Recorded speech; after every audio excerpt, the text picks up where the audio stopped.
I'm lonely, I'm cold, I'm lost and I'm broken.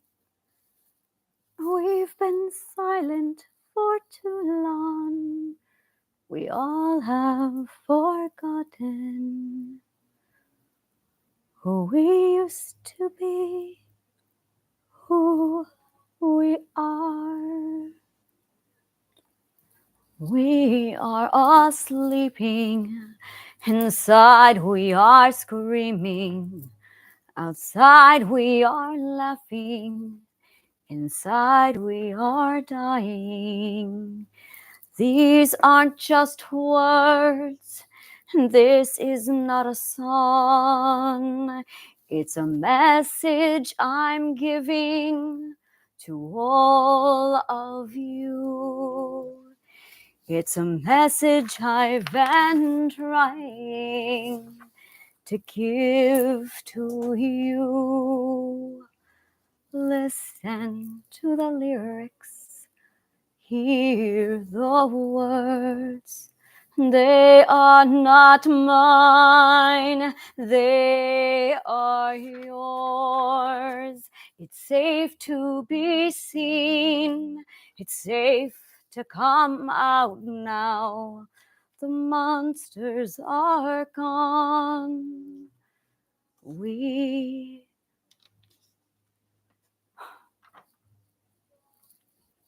That's as far as I got. I haven't been able to compose music since I was 15 years old. No. September 11th was the last time I composed music.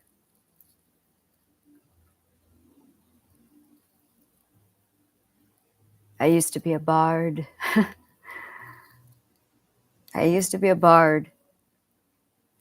And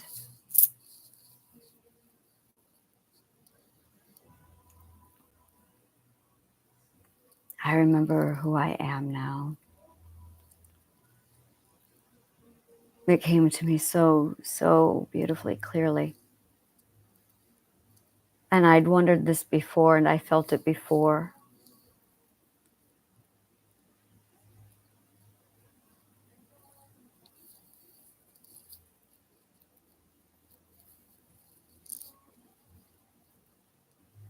I see things really differently in the world. I know shit. And when I stepped outside today, it was the first time in a very long time I'd been out. I have just been inside working. And I went out with my father. And then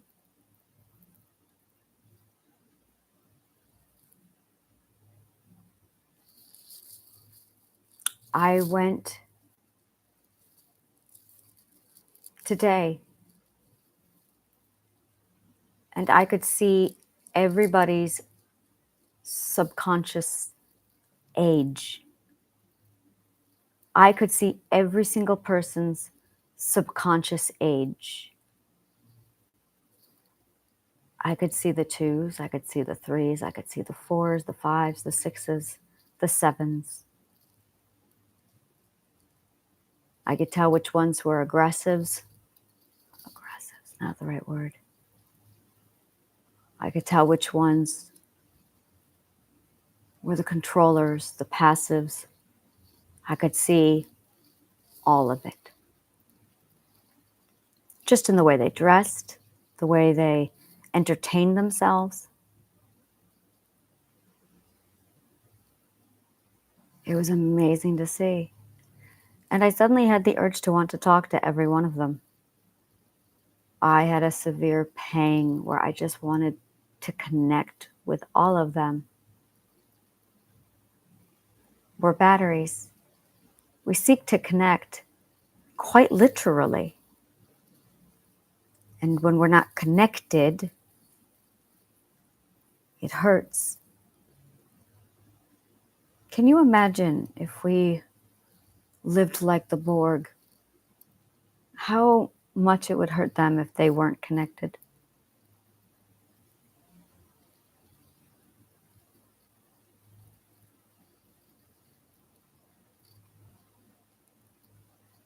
My work with the healing garden, my own mental healing journey, and my partners have all finally come to this solid head where the answer is the answer is the answer. It's the answer.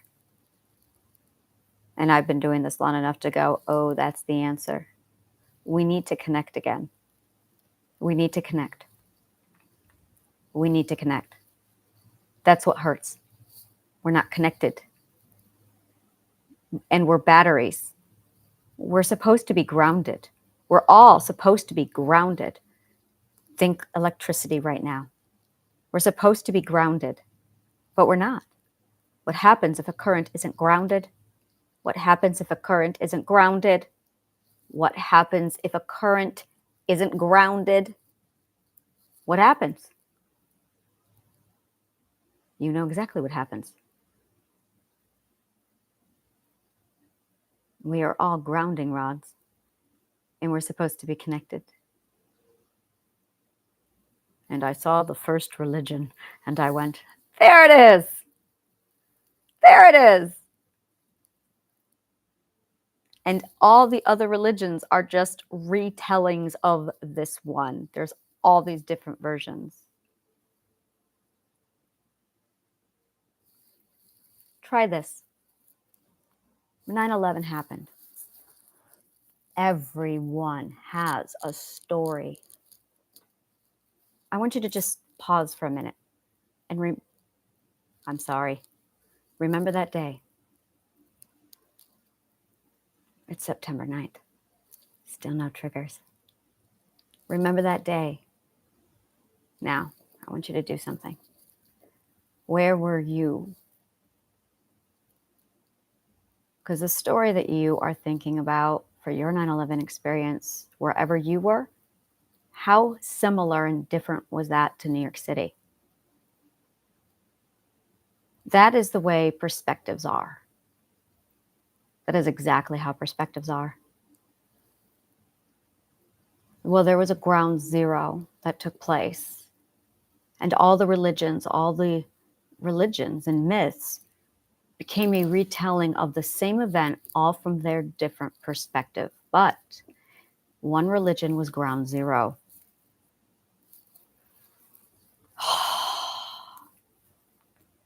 It is the only myth that survived Christianity, the Irish mythology. According to the Irish myth, aliens arrive on planet Earth. You heard me right, aliens. That's right. This is the story of Irish myth. Aliens arrived on planet Earth. These aliens were referred to as the children of Danann, or Tuatha de Danann. And I guess it'd be Tua de Danann. And the children of Danann were all the gods and goddesses, but Danann was the greatest of these goddesses. She was the mother goddess. And they built magnificent things like Stonehenge and the pyramids because they were aliens. This is Irish myth. They had some really weird shit that they did because, hey, what do you do with eternity, right? Like, I can't get into it. It's crazy. And then there was a war. There was a war that took place. There were Firbok. And there were the Fae. The children of Danann were the Fae. Fairies, pixies, the Fae. And there was man. According to myth, the Firbok won. The monsters took over, and the Fae fled beyond the veil. Now, according to myth, the veil is underground, And every now and then, if you look closely enough, you will see a little fey mound or a circle of mushrooms, and that's the door to under earth. That is the door to the fey. Now, I want you to imagine for just a minute, what if? What do you think it would be like being something as powerful as the fey, crammed underground to hide from the Feuerbach? Think of the children. You'd have to tell the children to be quiet. You'd have to tell the children to be quiet. But children don't know how to be quiet.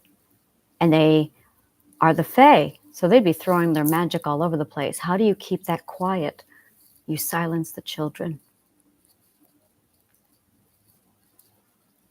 And you stop using your magic because you have to hide among them. You have to appear as a Feuerbach, or they will recognize you. So you start to behave like the monster. And you keep telling the children, shh, don't talk. Because every time the children said chair, a chair would fall out of their mouth. So just don't talk, children. After a while, we forgot why we kept saying, don't talk.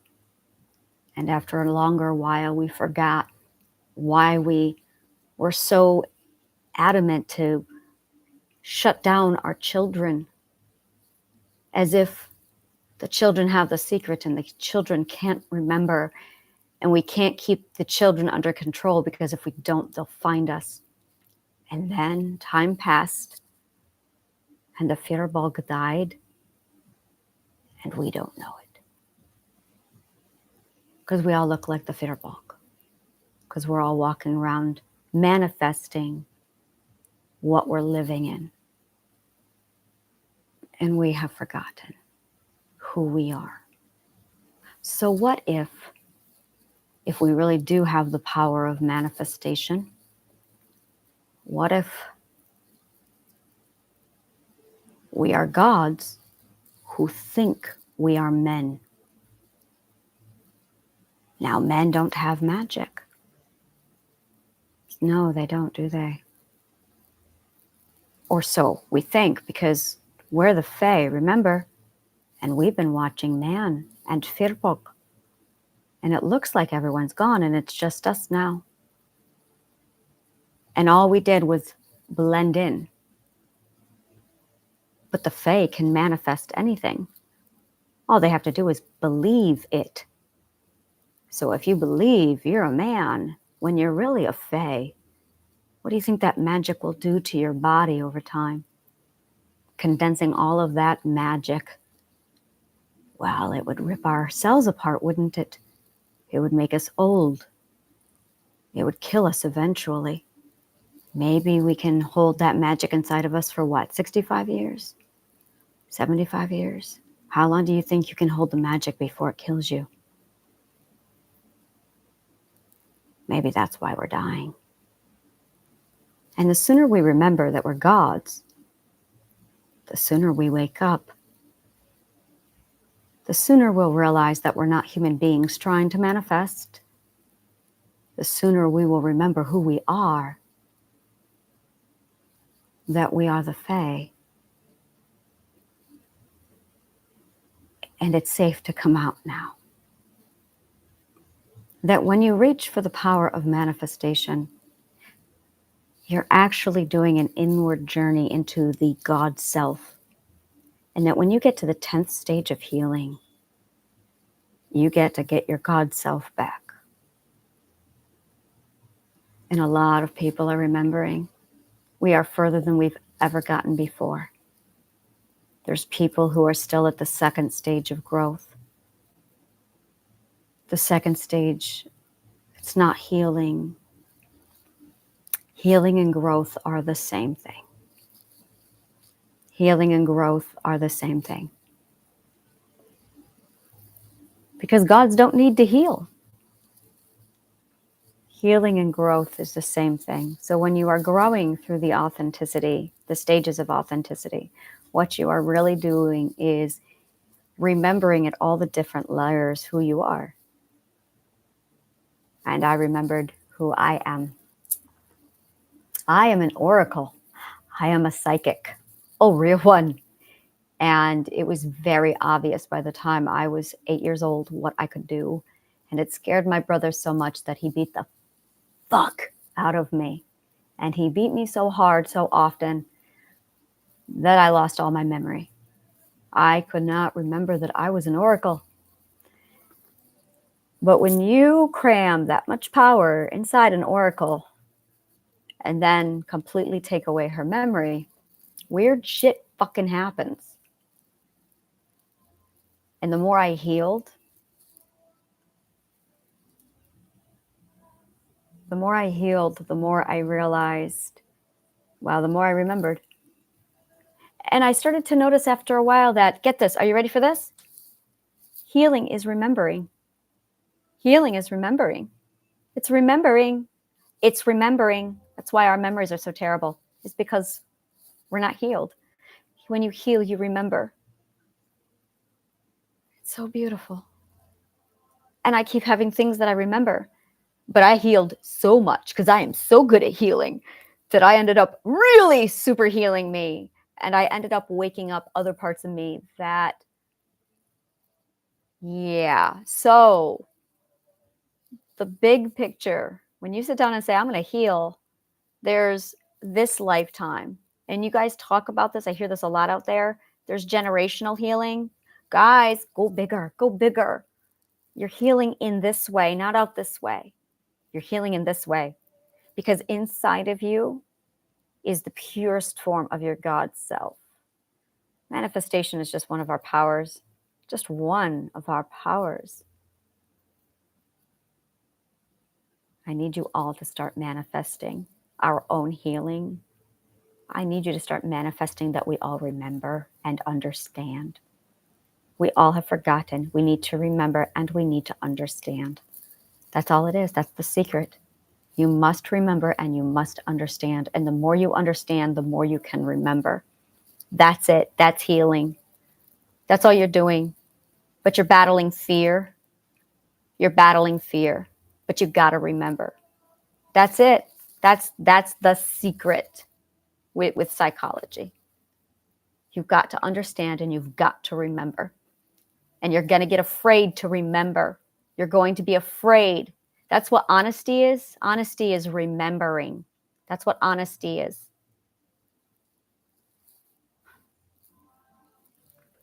Lying is remembering wrong. Remember and understand. It's time to wake up now. We've been sleeping and we are screaming inside. And we are all the same. That's what I saw today when I went outside. And then I saw me feeling warmth and my sunshine imagination adventures. Whenever I would go to my events with my people, I would step into a world where I didn't have to hide who I was and I could feel my freedom. And I threw my head back and I was goddess imagination and I was treated as such. And I had people, they saw me because I didn't hide who I was. And I loved that community so much. And today I realized that the whole world is that way for me now, where I can just be me. I don't need this very small, inaccessible community. I have community now. And it was this massive home. I went on a tour this afternoon. That's why I wasn't online. I'm popping into New York. You want to give me a tour? And I went, yes, I will show you my New York. And I found out that I know a lot of fucking shit about New York. You see, when I came to New York, I didn't go the tourist route. No, I did the tourist route when I was 2 years old. So I didn't want to do the tourist route. I did the real route. The real route is when you get a bunch of native New Yorkers and you have them, the people who've been living here for 4 generations, you have them show you the city. So I have seen the city as an Italian Brooklyn dude, and I have seen the city as an immigrant. And I have seen the city as a Black man. And I have seen the city as a lot of really awesome, happy, gay people over in Greenwich Village. This is my people. And I have seen the city as two random dudes who just showed up in the middle of Columbus Circle and said, let's do adventures. And I went, yes.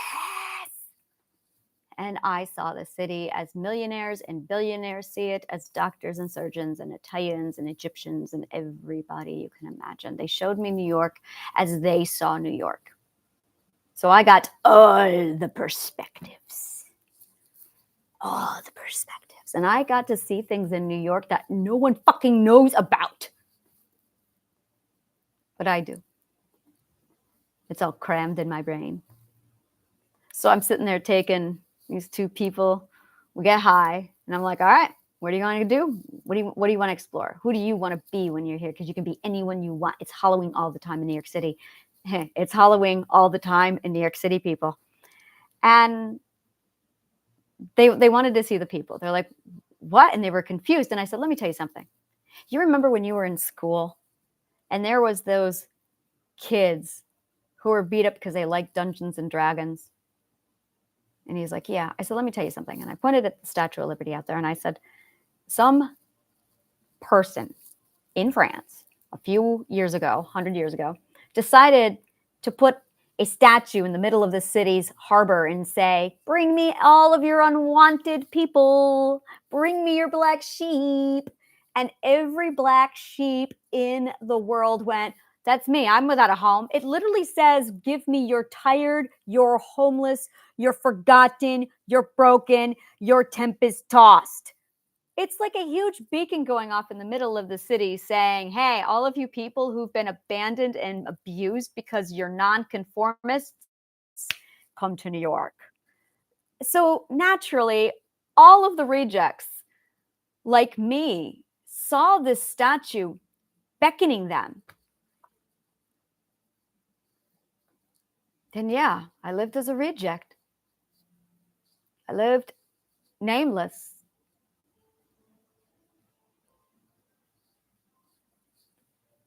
I hear whistle and I respond like a dog. It's horrible. I had no name. So I had this massive statue saying, give me your tempest tossed. And I got here and I realized, this is the beautiful part. I realized that all the kids who were beat up because they weren't masculine enough, they're all over at Greenwich Village, home of Stonewall Inn. And all the kids who were beaten up in school because of their artwork, they ended up on the Upper West Side and they built a massive museum and music center. All the band kids who were beaten up in high school, they ended up on the Upper West Side. They built Juilliard and Lincoln Center. And all the theater kids who were beaten up for being different, they ended up on Broadway, all over the fuck place. And I started to realize that New York City is just literally a hodgepodge of all the people who no one wanted because they were different. And we made our own communities. We made our own neighborhoods, completely formed around our own perspective. That's the gorgeous beauty of New York City. We already do perspective living here in New York City. The rest of the world doesn't. The rest of the world does fourth perspective, not New York. Nope. If I want myself some sixth perspectives, I walk my ass over to Greenwich Village and I have a blast. If I want some of that fifth perspective entrepreneurship, business love, I go down to the financial district or over to the Upper East Side. But if I really want to take things to the next level, there's a couple places that I absolutely love to go in the Village. And I started to realize that's what bonds New Yorkers. It's an amazing, it's a community here, it's a family. Because we all are on the same perspective in New York. It's one of my favorite lines in the Spider-Man movies. It's the second movie when Tobey Maguire is being defeated on the on the subway. And they go nuts and they beat the fuck out of the bad guy. And they're sitting there like the New Yorkers are literally beating the fuck out of the bad guy for Spider-Man after Spider-Man's unconscious. And there's this one guy who says, we're New Yorkers. You fuck with one of us, you fuck with all of us. Yep. And it's because we all get it. We've all been bullied. We've all been unwanted and pushed away because we don't fit in. We are living in the place that accepts you because you don't fit in, which is why we're always partying over here. And I watched my fourth perspective and second perspective family visit, and I see them just, wow, this place is chill. I can see why you like it here. And I never realized it before. We're all just a bunch of hippies in New York City. We really are. There's a lot of hippies here. And the homeless community on the street, yeah, they're part of us. They are part of us. There are people who love this city so much that they would rather sleep on the streets than go back to conformity. I am one of them. There were times where I wondered. And my decision came down to, will you go back? No, I will sooner sleep on the streets in New York City. I will not leave the city because you're asking us to leave our prospective communities. And that's fuck terrifying. No, I will never go back to another community that is not my own, not for a long while, and not without there being conscious awareness of my perspective being different than everyone else's. I've already had people do that saying, well, if you're going to come to this event, you need to. No, I am perspectively free. This is called perspective freedom. That's what this is. Authentic living is perspective freedom. Imagine living a life where you never have to worry about offending another person because your perspective is different. Imagine being able to listen to someone talk and you just hear words and ideas and they don't affect you. Imagine being able to hear bullshit, real pompous bullshit, from a real inflated perspective, and you can just look at them and go, yeah, it's a third perspective talking. Yeah, all right, that's okay. You know, and I had that conversation with him today. It was my father, and it was my stepdad, the one who, when I was 14, we smoked weed together and talked about life, the universe, and everything. And I was hanging out with him today. And I was like, oh my God, when I was in the subway, because I could see everybody's perspective. I could see their subconscious age. And he said to me, what are you doing? And I'm like, I can see everyone's age. And he goes, oh yeah? I said, yeah, the subconscious mind has an age. He's like, what's mine? I went, Dad, you're a 3. And he's like, well, is that good or bad? How many levels are there? I said, well, there's 12. And I'm a 3? I said, yeah. Well, what's your mother? Well, she's a 2. Oh. And that seemed to be okay because he was smarter than her. And I'm like, it's not better or worse. It's not a hierarchy. It's just where you are. Oh, well, what's he? And he points to his grandson, who's a 19-year-old 6. And I said, yeah, he's a solid 6, 5, 6. And he's like, what? But I'm older. Spoken like a true third perspective. Yeah, I know. That's not the way the subconscious mind works. And he accepted all of it. And we were able to talk about it. And we were able to see perspectives on how we were different. And then I remembered when I was a teenager, and I remember teenaging now makes so much more sense. Oh my God, like I just thought back to it and I went, oh, so you're born with the God self all out and wonderful and epic, and the parents are all cramming that magic down inside of you. And you're all over the place with your magic, and it becomes a battle. Your magic versus your parents' determination to keep it squanched. And I wouldn't have it. I just wouldn't have it. There was no keeping my magic down. Ever. I managed to keep my magic. They couldn't take it away from me. Oh, they tried. And that's when I got beaten the most. But, and And that's it exactly. God, it feels so good. That's what we go through during our teenage years.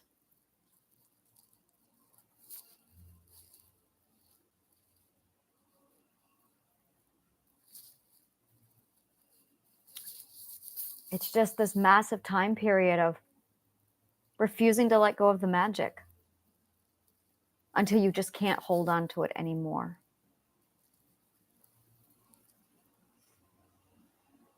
And just as if I was at one of my events, I felt like I could just sing and dance. And I didn't ever have to worry about my perspective getting on anybody else. And no one cared. And I could feel myself free finally to shift and move and sing and dance as I do when I'm in New York. I truly did really feel free. So I'm going to definitely go out a lot more, and then I will come back here and report my findings. I thought about taking a camera on the road and doing podcasts out there, and I might later. But I think I'm looking forward to the time period where I do videos like this. Okay, it's happening right now. I'm heading out, and I'll let you know how it goes. And then I'm gone. And then I'm back 4 hours later, 6 hours later, a day later, and I'm missing a tooth, and my hair's all shuffled, and I'm like, you wouldn't believe what's out there. I'm going to go again. And I'm just going to go into the wild of, you know what I feel like? I feel like Spock. No, Data. I'm Data. And I'm just going and infiltrating these cultures, and I'm observing and watching through these perspectives, going, interesting. And then I come back here and I upload my findings to the starship. I'm like, okay, this is what I discovered out there. And then I'm off again to collect more data. And then I come back, Captain, are you with me? We've been trying to get you for days. How are you doing down there? Sorry, it's a pure mess, Scotty. I'm working on it. I can see me doing this. And then eventually, the tech is going to get up there where I'm going to have people on the field, and I'm just going to be podcasting on the streets in New York all the time. That's what I really want. It's like, all right, where are we taking the crew today? And we find a spot, I will totally do this fucking shit. It's where are we going today? And I'm just going to sit my ass somewhere and I'm going to talk. And I'm going to be a traveling talk show. That's what I'm going to be. So I podcast in public, on the road, and that's what I want to be. And then I'm going to go to LA and I'm going to do it there. And I'm going to go to like London and I'm going to do it there. And that's all I got for now. There's more to this dream, but this is growing. And I'm like, yes, I want to podcast on the streets of New York, everywhere. I will. Yes. Yes, that gives me great joy. Because I want to bring you with me. I want to bring you with me. That'll be awesome. I have happiness in me. So I'm very happy now. I'm going, all right. I got my name. I know who I am. I am an oracle bard. I am an oracle bard. And that's okay. So, all right. If you love shit like this, and why wouldn't you? Like, subscribe, and comment below. Tell me what resonated with you and help the garden grow. Donate below. Thank you so much. And may the kindest of words always find you.